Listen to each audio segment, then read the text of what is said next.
Brothers podcast. This is episode 17. Please hit the like button as you come in, share the video if possible, and hit that notification bell so you get all the updates from the Progressive Brothers podcast. So there's been a lot of murmuring going on in the black social media space about bringing masculinity back, with failed athletes and failed entertainers who turn socialites. And so I wanted to give my perspective real quick from a Progressive Brothers standpoint. This is the only community that really engages in the idea that you can revitalize the masculinity of a demographic of men through talking points that have largely been debunked over the years. Masculinity has typically been measured by productivity times performance that will give you an outcome and taken a side, whether just or unjust.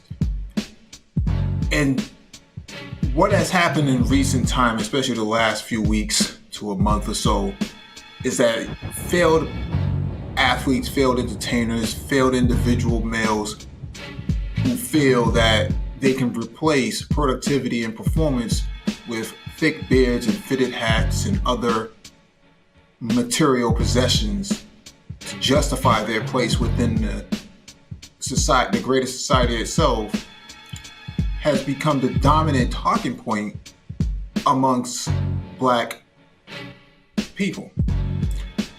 And so I say to myself, where are you going with all of these ideals? Right now, we're moving into a fourth industrial society if we're not already here. And what you have at this point are people trying to replace the ability to engage in the new wave of industrialization by going live on social media and rebuffing white conservative talking points for black male faces and utilizing that as the litmus test for masculinity. This has been proven over time to be a fool's errand. And the reason why I say this is that no one's been able to prove what the track record is politically of those who claim to be conservative and utilizing failed athletes and failed entertainers and other failed males to prove this point. We hear a lot of talk about people buying people's mothers' houses and things like that. When you're a failed athlete, you have some kind of money left over. Anybody can get a mortgage in this country. It's not that hard. FHA approved loans is not difficult to achieve. But when it comes to masculinity in the black community, we have largely been devoid of actually testing what the barometer is. And so we have people trying to replace it with other ideas, and it's not really sufficient for going forward. For right now, certain people are the talk of the town. They're getting a lot of buzz, they're getting a lot of traction, but at the end of the day, I'm not impressed. Not because, I have a gripe against any individual, but more about I haven't seen anything been produced. And so I say all that to say, if this is going to be the new form of masculinity and we're going to somehow revitalize it through 6'9", 6'10", lanky individuals who really haven't taken the side and hasn't been on the ground working with any sort of political figures and trying to advance the people forward, I don't see how you get progress without a progressive approach by still talking conservative ideals. The ability to reproduce families is not a virtue of being conservative. People on the left do it all the time. The idea that anybody who voted for Biden is somehow eating their hat now. He survived the first 100 days. You have individuals going live on a daily basis you know, utilizing white conservative talking points and not really being able to manifest it in their own community, I'm not impressed. People saying, well, this person has 100,000 subscribers. He had 20,000 people in this chat, and so on and so forth. Okay, so where's the track record? If the new measure from black masculinity is data analytics from YouTube, Facebook, and IG, I'm not sure if that's redeemable outside the community. Can you go to China? Can you go to Germany? Can you go to Russia? Can you go to any of these places and really replicate that as a tangible item outside of the social space that we have here? You see, what has happened over time is that people are trying to find a way not to be productive or respect productivity so that they can have an outcome that is more or less not comparable to anything.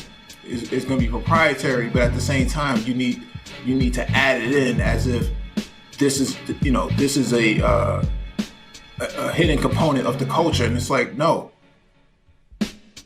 Culture is a system of principles of how people interact with the environment. If you have a failed environment and you have failed outcomes, why would anybody want to follow that? And how can that be the standard bearer for masculinity?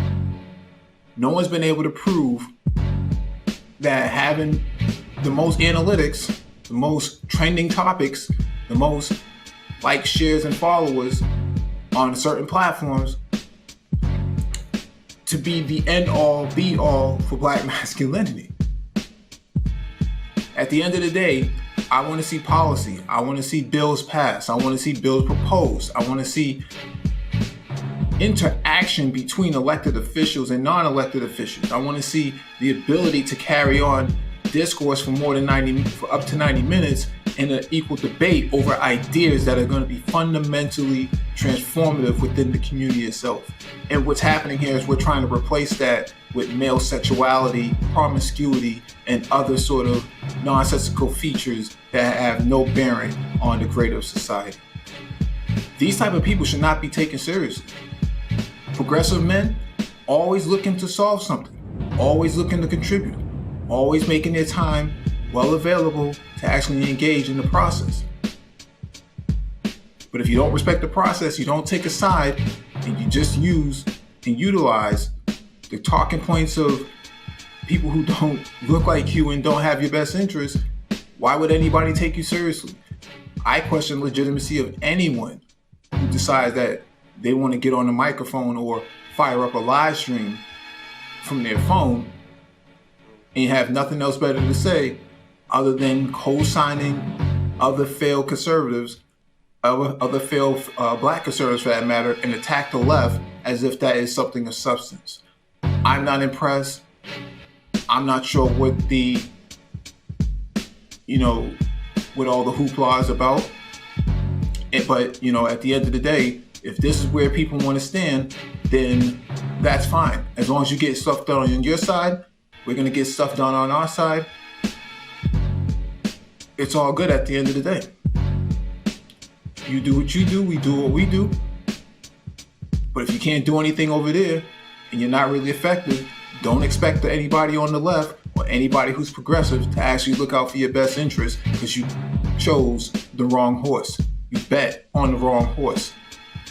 Betting on guys with thick beards and fitted hats and designer jeans and Jordans and other capitalist material possessions is not the winning strategy. We've seen this movie before. We don't need to see a sequel.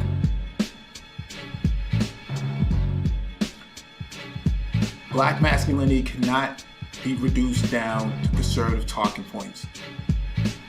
Like, share, and subscribe. Y'all have a good one.